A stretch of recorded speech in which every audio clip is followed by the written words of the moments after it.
The name of the story is A Book with the Questions. Chapter 1. A sunny morning and a good day to play cricket. For many kids today, going out of their house to play might sound strange, and we can't blame them for it. We can blame their parents a little, but mostly the society that has watched the playgrounds being eaten by the real estate people and stayed silent about it. In some remote village, comprising mainly of rubber planters and its majority of land covered with tall and dense forest of rubber trees, where the only areas that get some proper sunlight are the open playgrounds and the long and mostly empty roads. The rest of the village is mostly always in shades of the huge rubber trees. There, on the largest playground of the village, a group of teenagers are playing cricket.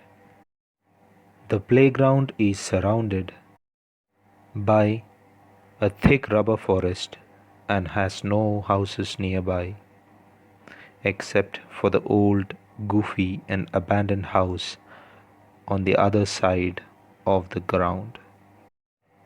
Although the boys are young, strong, and fearless, they still avoid going near the house and hence are playing on the other end of the ground. They also have made it a rule that anyone who hits the ball towards the house will be considered out and will have to himself retrieve the ball. Partially the fear of the house and mostly the fear of getting out has kept the ball from flying towards the house. But sometimes some master blasters get carried away and hit that ball directly towards the house. Those are rare days and also days when the team gets a new ball, because the ball that goes that way are mostly never found again. Rare are such days, and today it seems is going to be one such day. As Justin is batting as if it is the World Cup, hitting every ball towards the boundary. Seeing him, the rest of the team is sure that they will be getting a new ball today. And after a few good shots, to nobody's surprise, the ball went straight towards the house and vanished in the bushes.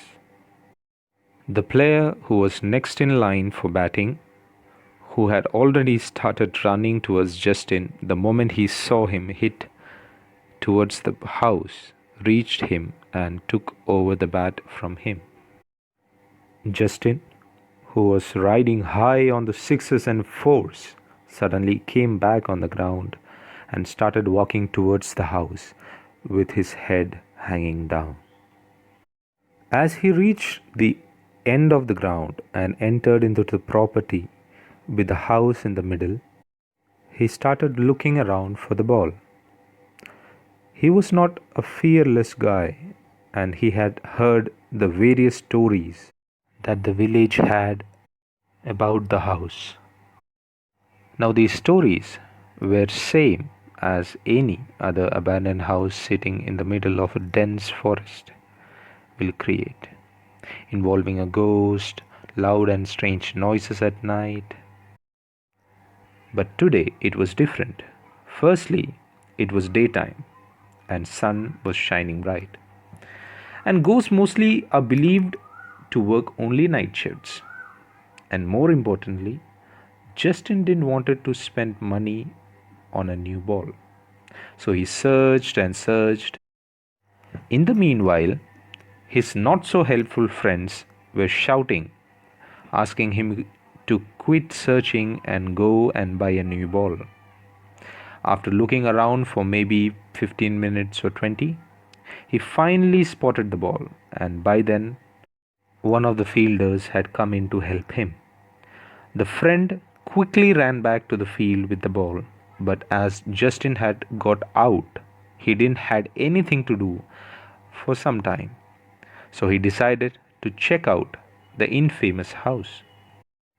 It was an old house with clay roof tiles, almost 50% of which was missing from the periodic breaking of rotten wood bars holding them up.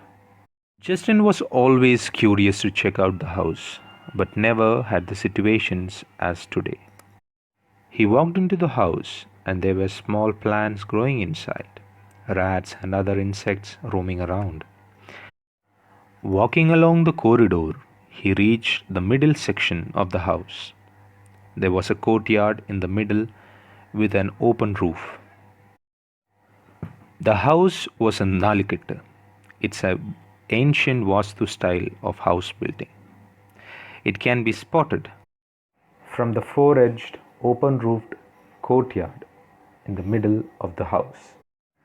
It was an old house for sure, but to his surprise, the courtyard had a beautiful tree at its center, and the surrounding was comparatively clean.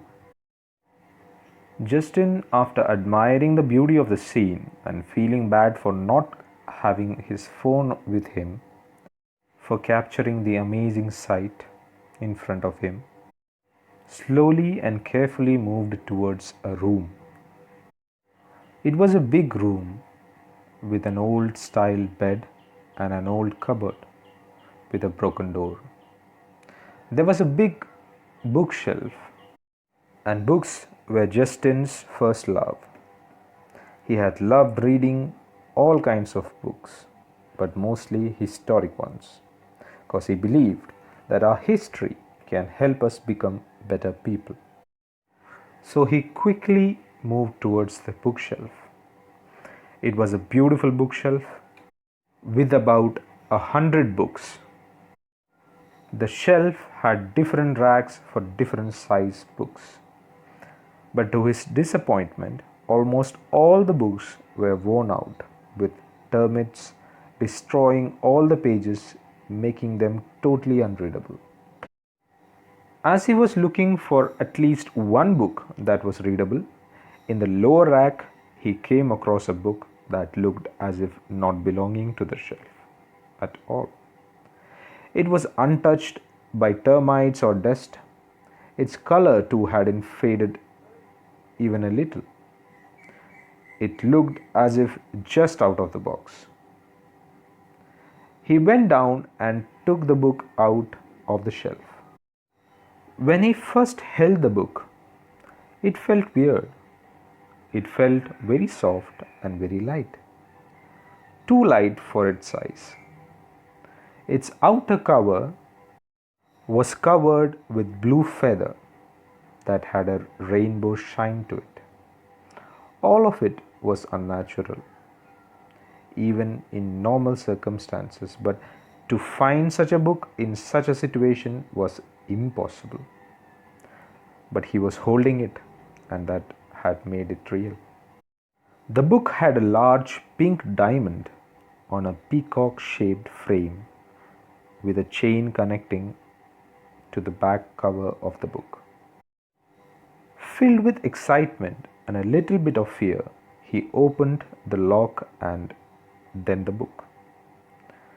The moment the book opened, the shine from the white pages blinded his eyes. It was a dark room with reduced visibility, yet the pages were giving away light as if being placed in the open on a bright sunny day.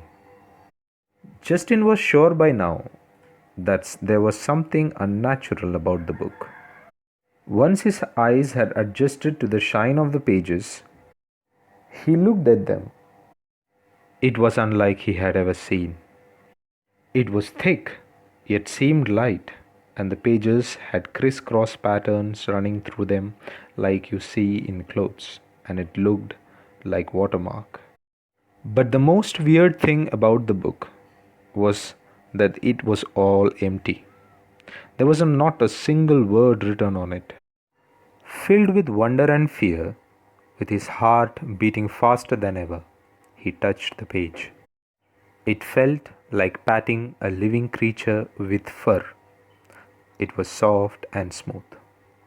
He then placed his hand over it and slowly moved his fingers along. But while his fingers moved, words started appearing on the page, one by one. It read, "Where is your father?"